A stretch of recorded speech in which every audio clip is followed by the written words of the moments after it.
I mean, the threes is kind of the simple idea. Just he's going to fold a lot. If he doesn't fold, I have 12% chance to hit a set or whatever. Get an idea for how he's going to play and be able to feel him out a little bit. And you'll see me do that to a bunch of guys.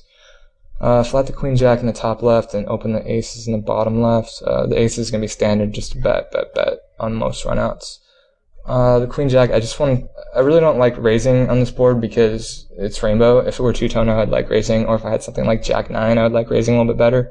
Because believe it or not, the queen jack high does have showdown value. Good card on the bottom left with the aces, so definitely going to keep betting.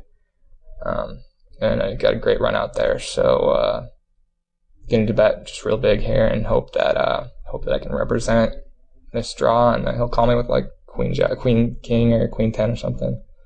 On the top left, I decided to check the river with the queen jack because I thought I had showdown value, and also I just couldn't really rep much if I were to bet.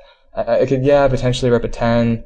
But, I mean, I have queen jack a lot, and I have, I don't know, jack 9. I don't know if he thinks I have 7-9, potentially. I just didn't really think that he was going to fold an ace, and that's really the only hand that I would be betting to try to get him off of. The ace-6, I decided to call this time. 3-betting will be fine, but this time I just chose to call. If you notice, I'm opening 3x against both of these guys. I'm almost always going to do that at the start of the match to, like I said, get a feel for opponents. A6, pretty easy check call at the top left. I have backdoor nut flush draw. I have likely the best hand a lot.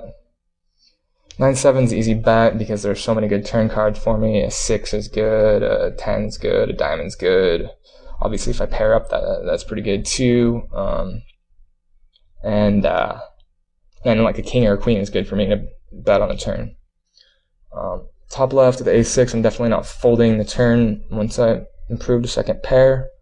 He could be barreling with clubs. He could have something like 7-8 or 8-9, 7-9, or some random 3 or random 4 that he's betting. I mean, I don't really know anything about him yet.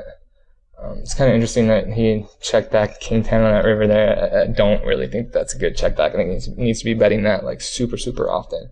It's just so rare that he's beat there because, I mean, I'd have to have like specifically king, queen, or king, jack.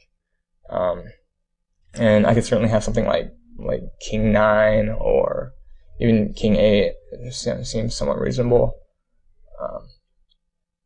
So yeah, I think they made a pretty big mistake by not betting that river. With the ace-jack, when I isolate in the bottom left, I just, this board I'm not happy with. I think that he's going to have a lot of stuff that's going to hit this, and I don't think he's going to fold very frequently. In addition, there's just not too many great turn cards for me where he'll fold stuff that, like if the turn card is like a 10 of hearts, obviously that's going to improve my equity, but nothing that he called on the flop is going to fold in the turn.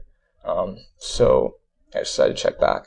When he bets the turn, I think that I'm gonna end up seeing him hold something like jack 10 or king jack or who knows 6-8, something silly, quite often, because I don't think he'd bet a 7. And I do think he could bet a queen, but if he did, I don't really necessarily see him betting a queen on this river. I just think that I'm gonna see a 9 or just like a bluff really often here. So I feel like I need to make the call here.